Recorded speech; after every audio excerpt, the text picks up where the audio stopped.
Today, we're diving deep into Amazon's new biblical series, The House of David, a show that sparked a lot of conversation online. Whether you've watched it or you're just curious about what all the buzz is about, we're going to take an honest look at the series. We'll break down what people are saying, who's behind it, why it's drawing both praise and criticism, and where it takes creative liberties, especially compared to the original biblical text. So, let's get into it. What is the House of David?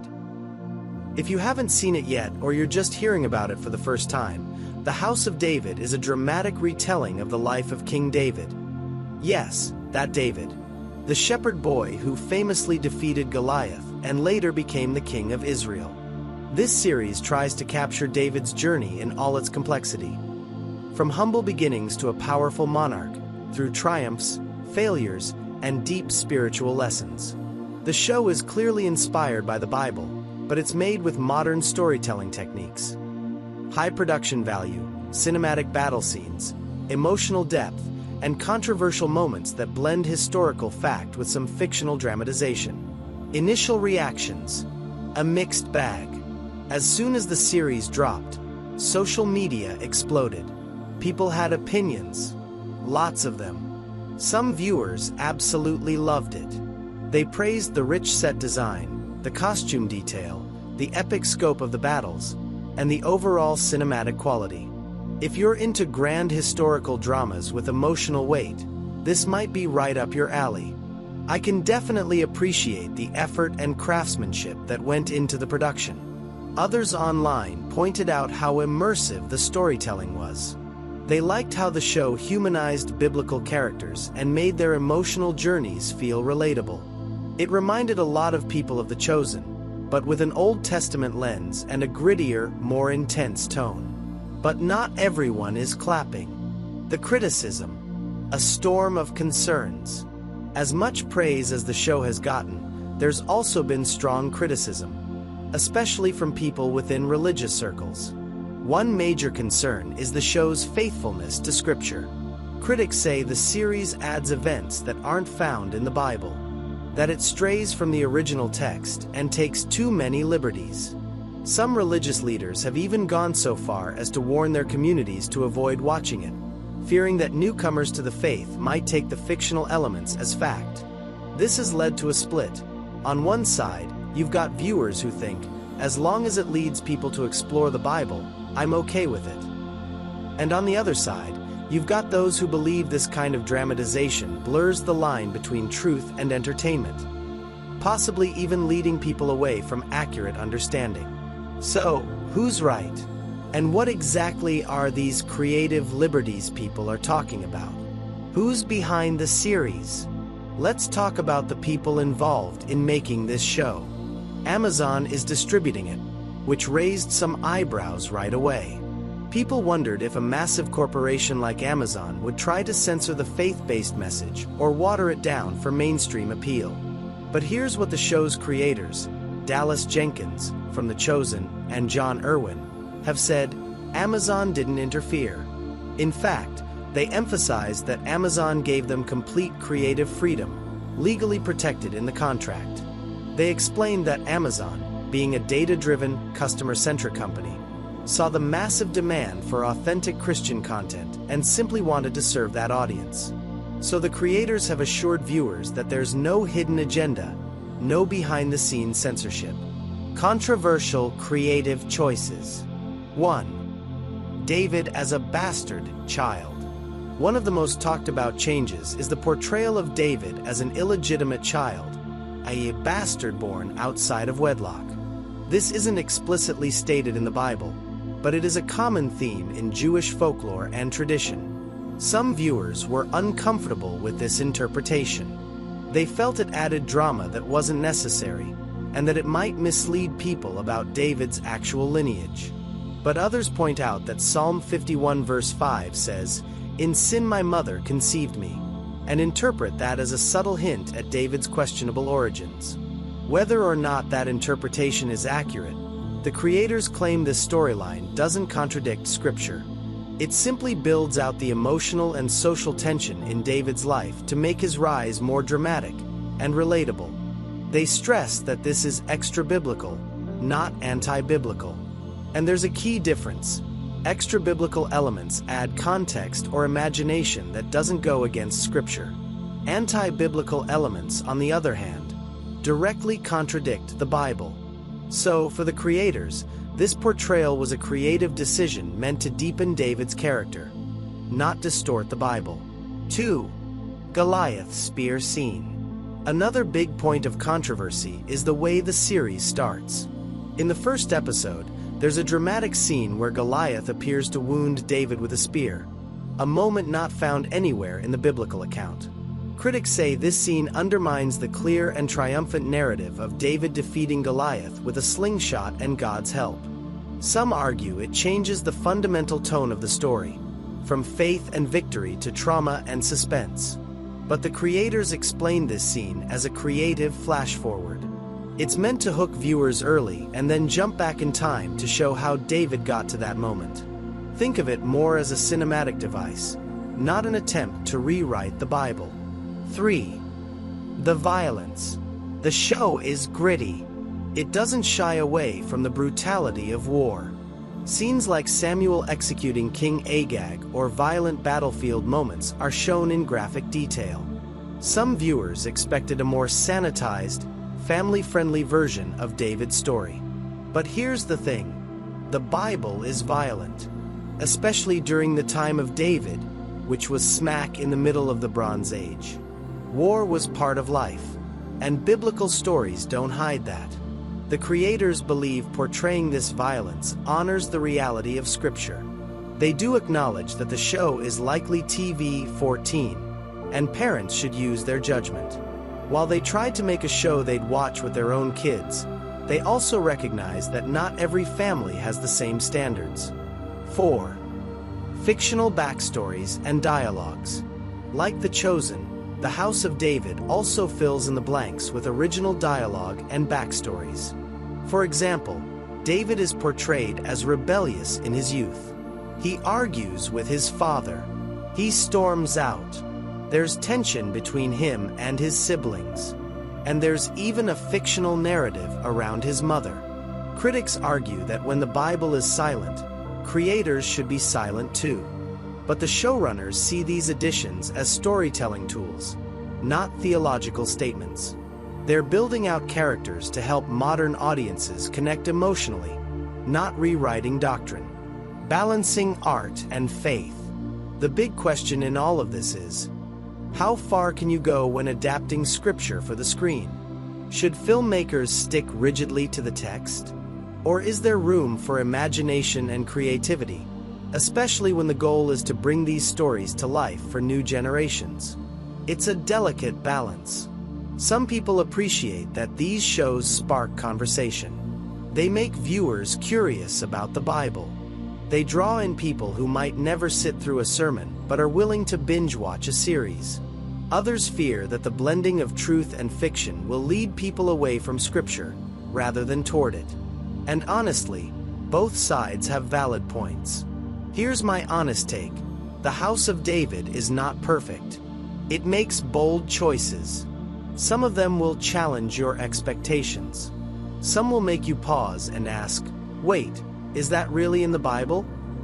But at the end of the day, it's a dramatization, not a theology course. And if you're watching it with discernment, it can be both entertaining and spiritually enriching. It should never replace reading the actual Bible, but it can complement it, especially if it gets people asking deeper questions. If you do decide to watch it, I highly recommend doing it with an open Bible nearby. Make notes, pause and look up passages. Have discussions about what's added, what's real, and what it all means. What do you think? Have you watched The House of David? What were your thoughts on the story, the acting, the creative choices? Drop a comment below and let's talk about it. Also, I'll be linking an interview that Russ Lynn did with the creators of the show. It's super insightful and goes even deeper into their intentions and process. Definitely worth watching. And as always, thank you for supporting this channel. If you found this video helpful or thought-provoking, give it a thumbs up, share it with your friends, and don't forget to subscribe for more content like this. Until next time, stay curious, stay grounded, and keep seeking truth. 1 Samuel chapter 17. Now the Philistines gathered together their armies to battle, and were gathered together at Shochoh, which belongeth to Judah, and pitched between Shochoh and Azekah in Ephas Dammim. And Saul and the men of Israel were gathered together, and pitched by the valley of Elah, and set the battle in array against the Philistines. And the Philistines stood on a mountain on the one side, and Israel stood on a mountain on the other side, and there was a valley between them. And there went out a champion out of the camp of the Philistines, named Goliath of Gath, whose height was 6 cubits and a span.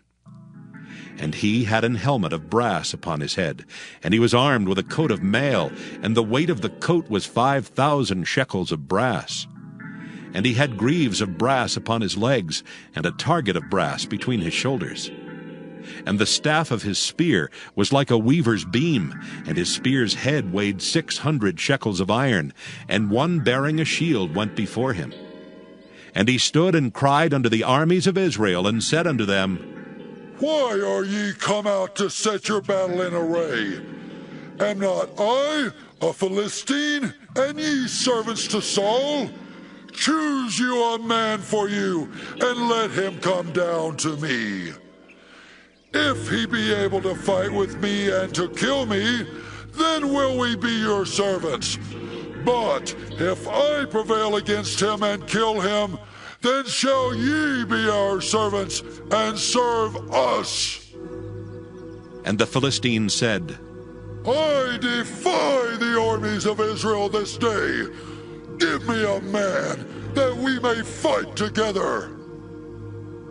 When Saul and all Israel heard those words of the Philistine, they were dismayed, and greatly afraid. Now David was the son of that Ephrathite of Bethlehem, Judah, whose name was Jesse, and he had 8 sons. And the man went among men for an old man in the days of Saul. And the 3 eldest sons of Jesse went and followed Saul to the battle. And the names of his 3 sons that went to the battle were Eliab the firstborn, and next unto him Abinadab, and the third Shammah. And David was the youngest, and the 3 eldest followed Saul. But David went and returned from Saul to feed his father's sheep at Bethlehem. And the Philistine drew near morning and evening, and presented himself 40 days. And Jesse said unto David his son, Take now for thy brethren an ephah of this parched corn, and these 10 loaves, and run to the camp to thy brethren. And carry these 10 cheeses unto the captain of their 1,000. And look how thy brethren fare, and take their pledge. Now Saul and they and all the men of Israel were in the valley of Elah, fighting with the Philistines. And David rose up early in the morning, and left the sheep with a keeper, and took and went as Jesse had commanded him. And he came to the trench as the host was going forth to the fight, and shouted for the battle. For Israel and the Philistines had put the battle in array, army against army. And David left his carriage in the hand of the keeper of the carriage, and ran into the army, and came and saluted his brethren. And as he talked with them, behold, there came up the champion, the Philistine of Gath, Goliath by name, out of the armies of the Philistines, and spake according to the same words, and David heard them. And all the men of Israel, when they saw the man, fled from him, and were sore afraid. And the men of Israel said, Have ye seen this man that is come up? Surely to defy Israel is he come up, and it shall be, that the man who killeth him, the king will enrich him with great riches, and will give him his daughter, and make his father's house free in Israel. And David spake to the men that stood by him, saying, What shall be done to the man that killeth this Philistine, and taketh away the reproach from Israel? For who is this uncircumcised Philistine, that he should defy the armies of the living God? And the people answered him after this manner, saying, So shall it be done to the man that killeth him. And Eliab his eldest brother heard when he spake unto the men. And Eliab's anger was kindled against David, and he said, Why camest thou down hither? And with whom hast thou left those few sheep in the wilderness? I know thy pride and the naughtiness of thine heart, for thou art come down that thou mightest see the battle. And David said, What have I now done? Is there not a cause? And he turned from him toward another, and spake after the same manner. And the people answered him again after the former manner. And when the words were heard which David spake, they rehearsed them before Saul, and he sent for him. And David said to Saul, Let no man's heart fail because of him. Thy servant will go and fight with this Philistine. And Saul said to David, Thou art not able to go against this Philistine to fight with him, for thou art but a youth, and he a man of war from his youth. And David said unto Saul, Thy servant kept his father's sheep, and there came a lion and a bear, and took a lamb out of the flock. And I went out after him, and smote him, and delivered it out of his mouth. And when he arose against me, I caught him by his beard, and smote him, and slew him. Thy servant slew both the lion and the bear, and this uncircumcised Philistine shall be as one of them, seeing he hath defied the armies of the living God.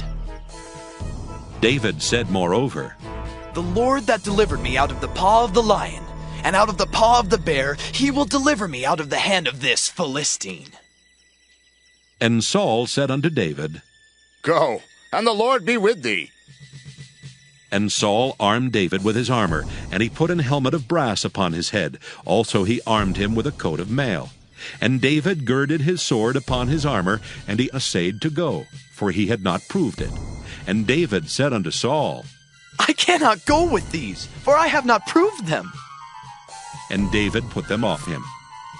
And he took his staff in his hand, and chose him 5 smooth stones out of the brook, and put them in a shepherd's bag which he had, even in a scrip.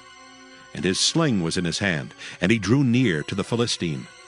And the Philistine came on and drew near unto David, and the man that bare the shield went before him. And when the Philistine looked about and saw David, he disdained him, for he was but a youth, and ruddy, and of a fair countenance. And the Philistine said unto David, Am I a dog, that thou comest to me with staves? And the Philistine cursed David by his gods. And the Philistine said to David, Come to me, and I will give thy flesh unto the fowls of the air, and to the beasts of the field. Then said David to the Philistine, Thou comest to me with a sword, and with a spear, and with a shield. But I come to thee in the name of the Lord of hosts, the God of the armies of Israel, whom thou hast defied. This day will the Lord deliver thee into mine hand, and I will smite thee, and take thine head from thee. And I will give the carcasses of the host of the Philistines this day unto the fowls of the air, and to the wild beasts of the earth, that all the earth may know that there is a God in Israel. And all this assembly shall know that the Lord saveth not with sword and spear, for the battle is the Lord's, and he will give you into our hands. And it came to pass, when the Philistine arose and came and drew nigh to meet David, that David hasted and ran toward the army to meet the Philistine. And David put his hand in his bag, and took thence a stone, and slang it, and smote the Philistine in his forehead, that the stone sunk into his forehead, and he fell upon his face to the earth. So David prevailed over the Philistine with a sling and with a stone, and smote the Philistine, and slew him. But there was no sword in the hand of David. Therefore David ran, and stood upon the Philistine, and took his sword, and drew it out of the sheath thereof, and slew him, and cut off his head therewith. And when the Philistines saw their champion was dead, they fled.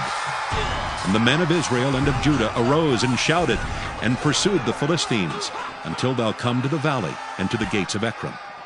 And the wounded of the Philistines fell down by the way to Shaaraim, even unto Gath, and unto Ekron. And the children of Israel returned from chasing after the Philistines, and they spoiled their tents. And David took the head of the Philistine, and brought it to Jerusalem, but he put his armor in his tent. And when Saul saw David go forth against the Philistine, he said unto Abner, the captain of the host, Abner, whose son is this youth? And Abner said, As thy soul liveth, O king, I cannot tell. And the king said, Inquire thou whose son the stripling is. And as David returned from the slaughter of the Philistine, Abner took him and brought him before Saul with the head of the Philistine in his hand. And Saul said to him, Whose son art thou, thou young man? And David answered, I am the son of thy servant Jesse, the Bethlehemite.